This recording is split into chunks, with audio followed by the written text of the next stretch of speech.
Yo, what's going on, guys? Mush back at it with another video. And Xbox had a showcase yesterday, the Xbox Developer Direct, and honestly, I thought it was pretty good. Two games stood out to me, and both of those games are coming from Playground Games. I did think Game Freak's new action RPG, Souls-like, looks pretty good as well, but I mainly want to talk about Fable and mostly Forza Horizon 6. Now, Forza Horizon 6, I think everybody is fairly excited for this game if you play the other Forza Horizon. Like, you kind of know what you're getting yourself into, and on top of that, it's got an awesome setting. The game looks great. Everybody knows the game looks great, and I'm sure the game is gonna be great. However, I did want to be a bit critical on the price point, and I don't know, I'm really negative on this channel all the time, but this is something that I don't think a lot of people are going to talk about just because the price increase is a little bit hidden. It's a $70 game, yes. Forza Horizon 5, I don't recall if it launched at 60 or 70. I want to say it was 70 though, because it came out in 2021. The $70 price tag at that point was pretty accepted. But nonetheless, the standard edition, you're going to see that at $70 and you're going to be like, okay, that's the standard price point, no big deal. Most people move on from that. It's not as in your face as the $80 price tag on the Outer Worlds 2 was, but the price point on Forza Horizon 6 has absolutely gone up versus Forza Horizon 5. And why is that? Well, that's because of the special editions. And if you want all the content, you need to buy the special editions. And if you want to play the game on its actual release date, buying the $100 deluxe edition isn't good enough. You better open up that wallet and buy the $120 premium edition. And as we all know, anybody that has a functioning brain cell knows that this isn't really early access. This is, if you want to play the game on its actual launch day, you better pay us, and that's what it is. Anybody that tells you otherwise is really, to be honest, a sucker. And why I have a problem with Microsoft doing this is because Microsoft promotes Xbox Game Pass as a service that, hey, you sign up to this service, you get to play these games on day one. So Microsoft is in this position where they can have their cake and eat it too. They can tell you you're playing all these games day one, but guess what? Every single major Xbox game that comes out, Outer Worlds 2 did it, Forza Horizon 6 is now doing it. There are some, like, I don't think Black Ops 7 did it, but you have the fake early access gimmick in there. And that is to incentivize you having a Game Pass subscription, but then on top of that, you want to play those games on the actual release date? Go buy the premium upgrade bundle. Oh, and guess what? People aren't going to see this either. The premium upgrade bundle is $60. It's not the difference of price between the standard edition of $70 and the premium edition, which would be $50. To upgrade, you do need to pay $60. So, if you're a Game Pass subscriber, you want to play this game on the actual launch day, go pay the $60 with the premium upgrade bundle. Now, to be fair, the premium edition does include that early access. You get VIP membership, you got a welcome pack, you got car pass, you got time attack car pack, Italian passion car pack, 2 premium expansions as well, and the pre-order bonus. Very similar to how Forza Horizon 5 was structured. And I did just pull it up. Forza Horizon 5 did launch at $59.99. It was not $70, but the deluxe edition was $79.99. This time around, the deluxe edition is $100, and the premium edition was $100 with Forza Horizon 5. This time around, it's $120.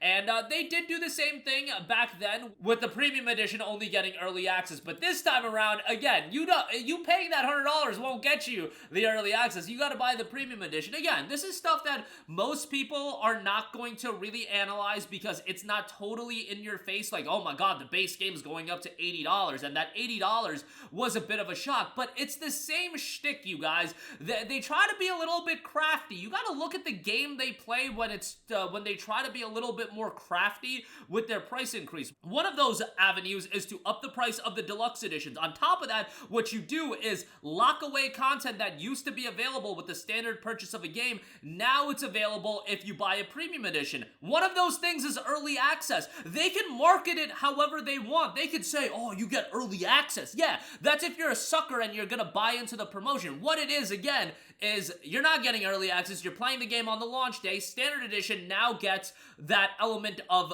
gaming in general removed, where if you paid $70 for a game, or, you know, in the past it would be whatever price point it was, just the launch price of a game, you get the game on launch day. This new early access is not actually early access, and it's a new thing they've implemented to incentivize you to buy that premium edition that you used to get for free, and on top of that, while they're at it, they're going to up the price of the premium edition. And mind you, they also do this with Game Pass going up in price and them being a little crafty with the premium upgrade bundle. It's not, again, as in your face as Outer Worlds 2 is, but it's absolutely there. And let me reiterate, yes, the price point is super expensive. Guys, I cover video games on YouTube. Like, I will be able to play this game.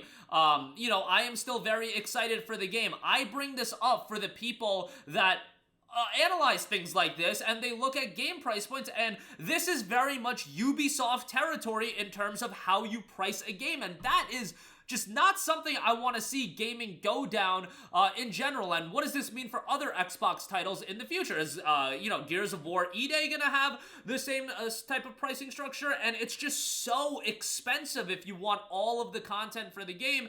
And I kind of knew something like this was probably gonna happen, especially with the game that's gonna be as anticipated as Forza Horizon 6. But that doesn't, just because I knew it was gonna happen doesn't mean I have to be happy about it, that people are getting, you know, really, they're getting gouged. They're getting gouged a little bit for the price point of this game. And I remember back when Microsoft really went down this early access route, I remember seeing something on Twitter of somebody being like, man, I love what Microsoft is doing. They're letting us pay early to also play the game early and get more content. Yeah, you got like the car passes, some DLC and whatnot, but the people being baited by this early access gimmick is honestly one of the most infuriating things. And you could say, yo, bro, just wait to play the game. Yes, you can say just wait to play the game. However, when you let one thing go, they'll keep pushing and pushing and pushing and seeing how further can they higher the price point of the deluxe edition. Can they make the early access earlier? There are games that did tiered early access where the deluxe edition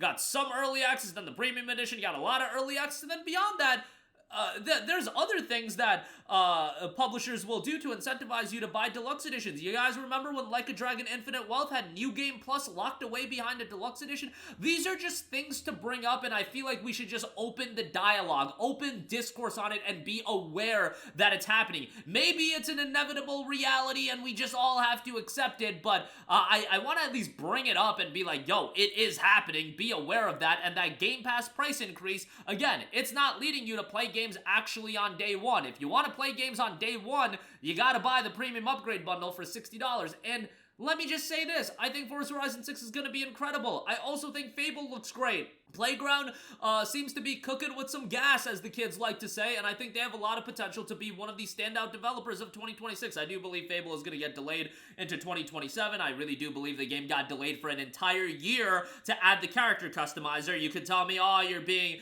this is conspiracy theory, you're just looking for things to be. I'm not even mad about that. Look, they saw that people were upset about something and they course corrected. The reality with Forza Horizon 6 is this stuff I'm bringing up, people aren't going to be upset about it. And even then, like, people are gonna buy it. And when a game is as good as Forza Horizon has historically been, people will check it out. And at the end of the day, you can totally make the argument, bro, just wait the 4 days and then play it on Game Pass. Yeah, you can make that argument as well. I just, from Microsoft's standpoint, because Game Pass is so promoted around, oh, you get to play these games day one, the early access gimmick with them annoys me a little bit more, just because how big of a promotional vehicle that is with Game Pass. But I digress. I'm very much looking forward to the game. I think it's going to be a stellar game. I love the setting. Love the Gundam tease at the end. You guys know how I feel about mechas, alright? I'm very excited. Alright, relax there. I think the game is going to be great, and I think for a lot of people, they're going to get their money's worth. If they spend $120, but they end up getting 200, 300 hours of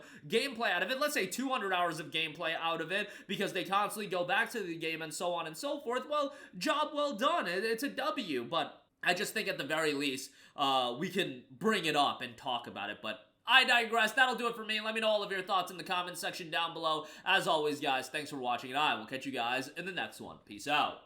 Hey, what's going on, guys? Mush here again. Hope you enjoyed the video. As you guys might know, YouTube's notification system is sometimes a little bit wonky, even if you're subscribed to the channel. Maybe you're not abundantly aware that I uploaded a video. To remedy that situation, make sure you hit the bell notification button. This way, whenever I upload a new video, and I try to upload as consistently as possible, you will be notified directly of the upload, and you can watch it as soon as it goes live. I would really appreciate it if you guys hit that button so you can stay up to date with all of the content I'm posting. But as always, guys, thanks for watching, and I'll catch you guys in the next one. Peace out.